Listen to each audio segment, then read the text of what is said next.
3. Kebenaran Hadrat Mirza Ghulam Ahmad alaihissalam, Imam Mahdi dan Masih Maud. Bahagialah orang-orang yang mempercayai semua utusan Allah Ta'ala sebagaimana yang telah diajarkan oleh Al-Quran. A'udzubillahi minasyaitonirrajim. Kullun amana billahi wa malaikatihi wa kutubihi wa rusulih la nufarriqu baina ahadim mir rusulih. Artinya, semuanya beriman kepada Allah, malaikatnya, kitabnya, dan rasul-rasulnya. Mereka mengatakan, kami tidak membeda-bedakan antara seorang pun dengan yang lain di antara rasul-rasulnya. Surah Al-Baqarah ayat 286.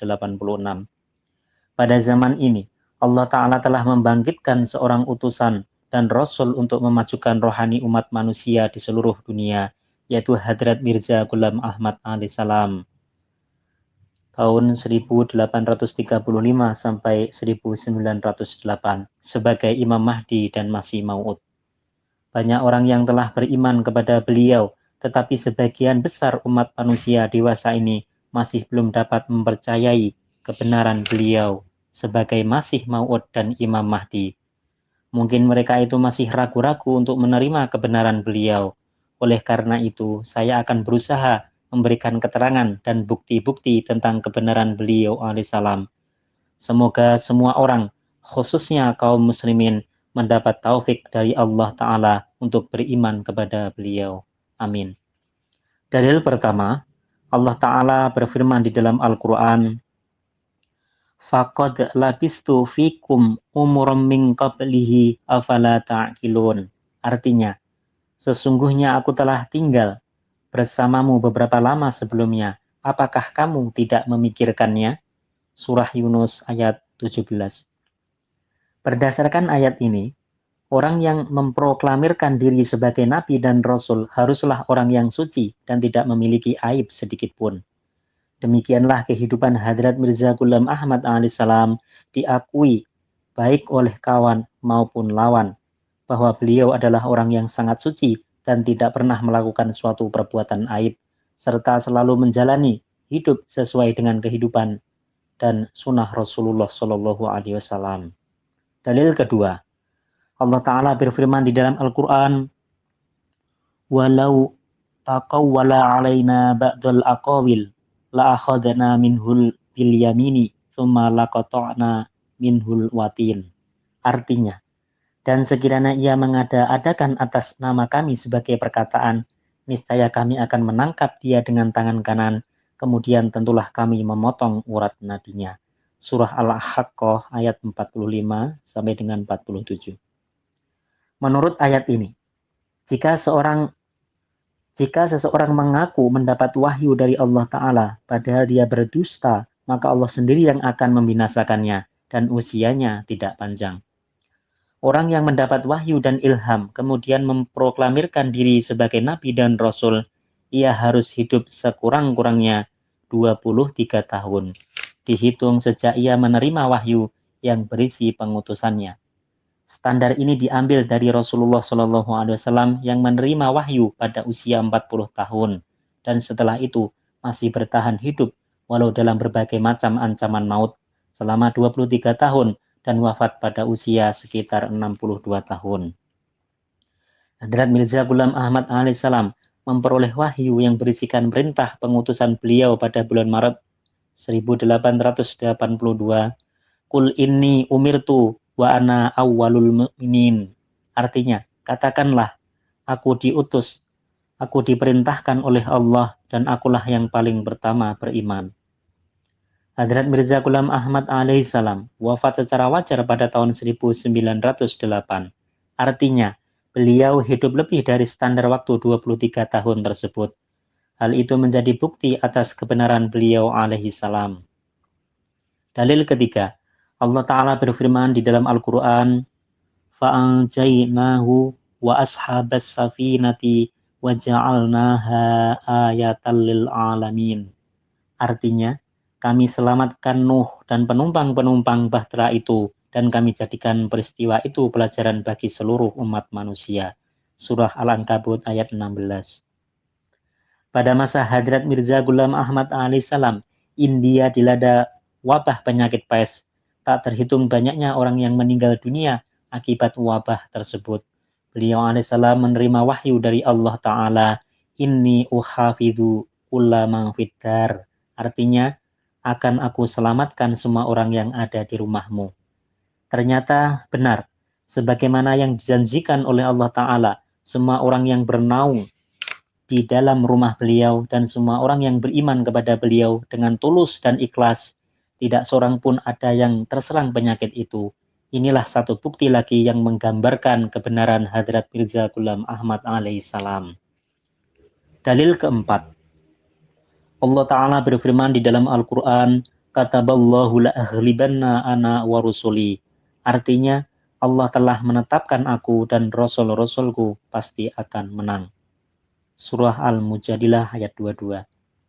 Hadrat Mirza Ghulam Ahmad alaihissalam memperoleh wahyu dari Allah Ta'ala dalam bahasa Urdu yang bunyinya, Me teri tabliko zaminki kinarung ta pahunca ungga. Artinya, aku akan sampaikan tablik engkau ke seluruh pelosok dunia.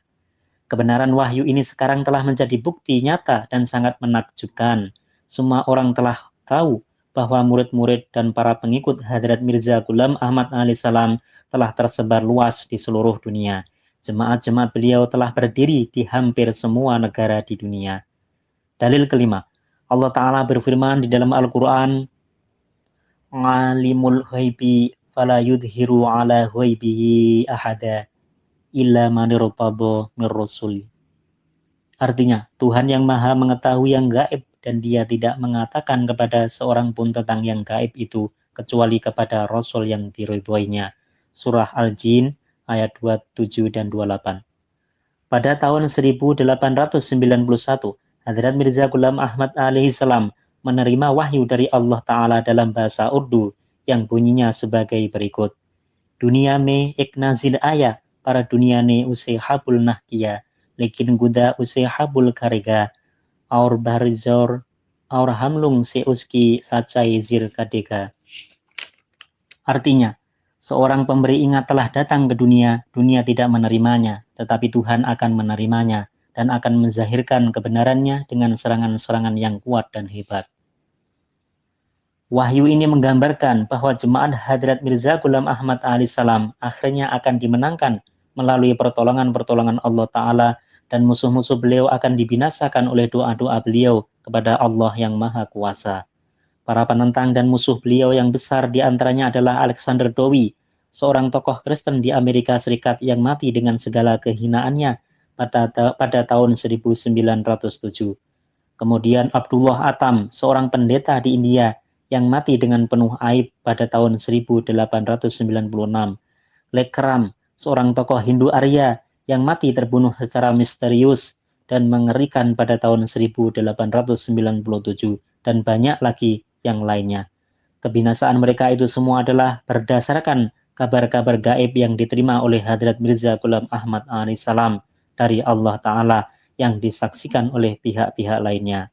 Dalil keenam, Allah Ta'ala berfirman di dalam Al-Quran, wa akhorina minhum lamma yalhaqu bihim wa huwal azizul hakim. Artinya, dan Muhammad juga diutus kepada kaum yang lain dari mereka yang belum pernah berhubungan dengan mereka, dan dialah yang maha kuasa lagi maha bijaksana.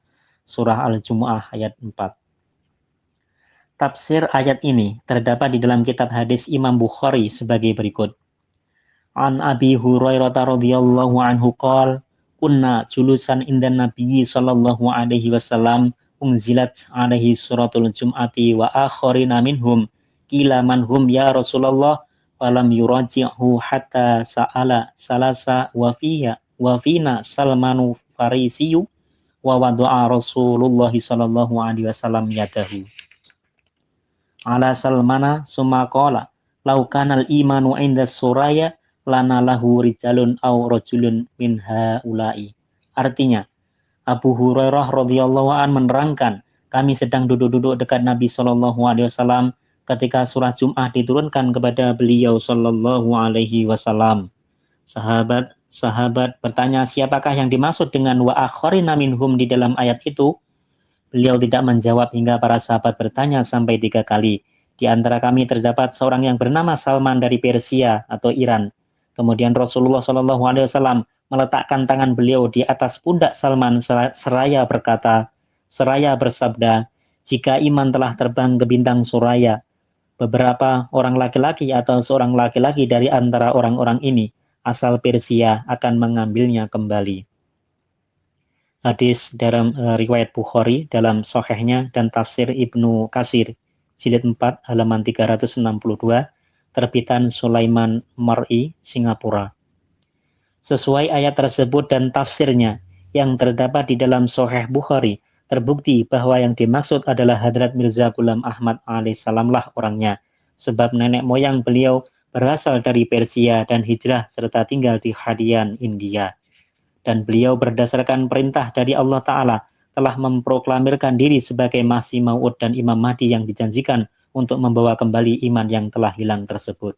Dalil ketujuh, Allah Ta'ala berfirman dalam Al-Quran, wa idza qala Isa banu Maryama ya bani Israila inni rasulullahi ilaikum musaddiqan lima baina yadayya minat taurati wa mubassiram bi rasuli ya'ti min ba'di ismuhu Ahmad. Artinya, dan ingatlah ketika Isa ibnu Maryam berkata, hai Bani Israel, sesungguhnya aku Rasul Allah yang diutus kepadamu, memenuhi apa yang ada sebelumnya, yaitu nubuatan-nubuatan dalam Taurat, dan memberi kabar suka tentang seorang Rasul yang akan datang sesudahku, yang bernama Ahmad. Surah As-Saff ayat 7. Keterangan 1. Menurut pendapat Imam Mahdi, Hadrat Mirza Ghulam Ahmad alaihissalam, dalam ayat ini, Ahmad adalah Nabi Muhammad SAW dan sebagai masil atau bayangan adalah Masih Maud alaihissalam. Izalah Auham, Isa Dom jilid 3, halaman 463. 2. Dalam tafsir Sahih, Hadrat Khalifatul Masih kedua radhiyallahu an bersabda, di dalam ayat ini terdapat nubuatan untuk Rasul Kalim Rasulullah SAW. Di dalam ayat ini diberikan kabar mengenai beliau Shallallahu Alaihi Wasallam yang uraiannya terdapat dalam ayat berikutnya. Tafsir Sahih catatan kaki di bawah ayat Ismuhu Ahmad. 3. Mufti Silsilah Ahmadiyah Mubasir Ahmad Kahlon berdasarkan pendapat Imam Mahdi Masih Maud alaihissalam dan Khalifatul Masih kedua radhiyallahu an memberi fatwa bahwa ayat Ismuhu Ahmad berlaku pertama kepada Nabi Muhammad Shallallahu Alaihi Wasallam dan sebagai masil atau bayangan kepada Hadrat Mirza Ghulam Ahmad alaihissalam. Darul Ifta Silsilah Aliyah Ahmadiyah nomor 36 tanggal 3 Oktober tahun 2000. Dalil ke-8. Allah Ta'ala berfirman di dalam Al-Quran, فَمَنْ حَاجَّكَ فِيهِ مِنْ بَعْدِ مَا جَاءَكَ مِنَ الْعِلْمِ فَقُلْ تَعَالَوْا نَدْعُ أَبْنَاءَنَا وَأَبْنَاءَكُمْ وَنِسَاءَنَا وَنِسَاءَكُمْ وَأَنْفُسَنَا وَأَنْفُسَكُمْ ثُمَّ نَبْتَهِلْ Wanaj'al laknatallahi alal kadzibin. Artinya, maka barang siapa berbantah dengan engkau tentang dia setelah datang kepada engkau ilmu ilahi, maka katakanlah kepadanya, marilah kita masing-masing memanggil anak-anak kami dan anak-anak kamu, dan perempuan-perempuan kami dan perempuan-perempuan kamu, dan orang-orang kami dan orang-orang kamu. Kemudian kita bermubahalah kepada Allah dan kita mintakan laknat Allah atas orang-orang yang berdusta. Surah Al-Imran ayat 62. Sehubungan dengan ayat ini,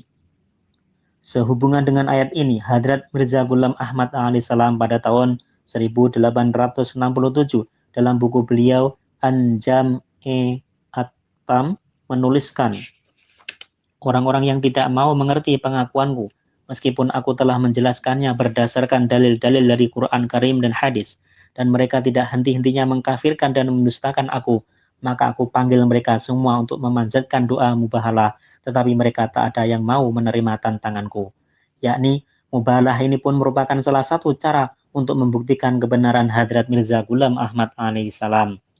Dalil ke-9, Rasulullah SAW bersabda, Inna limahdina ayataini lam takuna mundu khalqis samawati wal ardi yang kasiful qamaru li awwali lailatin min ramadana watang kasifu samsu fin nisfi minhu. Artinya, sesungguhnya untuk Mahdi kita ada dua tanda yang belum pernah terjadi sejak langit dan bumi diciptakan, yaitu gerhana bulan akan terjadi pada malam pertama dalam bulan Ramadan dan gerhana matahari akan terjadi pada pertengahannya. Sunan Ad-Darul Qutni, Darun Nasri Al-Kutubi Islamiyah Lahore, jilid 2 halaman 65. Pada tahun 1890, berdasarkan perintah dari Allah Ta'ala, Hadrat Mirza Ghulam Ahmad alaihissalam telah memproklamirkan diri sebagai Imam Mahdi, dan pada tahun 1894, Allah Ta'ala telah memperlihatkan peristiwa gerhana bulan dan gerhana matahari dalam satu bulan Ramadan yang sama, tepat sesuai kriteria-kriteria yang telah diisyaratkan oleh Rasulullah SAW dan bertepatan dengan tanggal-tanggal yang telah dikabarkan. Dalil ke-10, Rasulullah SAW bersabda, An Abi Hurairah radhiyallahu anhu qala, An Abi Hurairah radhiyallahu an qala Rasulullah sallallahu alaihi wasallam, innallaha yab'atsu li hadhil ummati ala ra'si kulli mi'atin sanatin mayujaddilu laha dinaha. Artinya, Abu Hurairah radhiyallahu an menerangkan, Rasulullah Shallallahu alaihi wasallam bersabda, sesungguhnya Allah Ta'ala akan mengirimkan untuk umat ini pada permulaan setiap 100 tahun seorang mujadid yang akan memperbaiki agama. Hadrat Mirza Ghulam Ahmad alaihissalam berdasarkan perintah dari Allah Ta'ala telah memproklamirkan diri sebagai mujadid pada akhir abad ke-13. Sejak itu sampai sekarang, tidak ada seorang pun yang memproklamirkan diri sebagai mujadid untuk abad ini, kecuali beliau. Dalil ke-11, Rasulullah Shallallahu alaihi wasallam bersabda, yushiku man asa minkum an ayalqa Isa ibna Maryama imaman mahdiyan wa hakaman adalan. Artinya, hampir dekat saatnya orang yang hidup di antara kamu akan bertemu dengan Isa ibnu Maryam yang menjadi imam mahdi dan hakim yang adil. Musnad Ahmad bin Hambal jilid 2 halaman 411. Rasulullah Shallallahu alaihi wasallam di tempat lain bersabda, la mahdiya illa Isa. Artinya, tidak ada Mahdi melainkan Isa. Hadis Sunan Ibnu Majah, Darul Fikr, jilid 2 halaman 362. Hadis ini menerangkan bahwa Mahdi dan Isa yang dijanjikan itu bukan terdiri dari dua orang, tetapi satu orang dengan dua nama.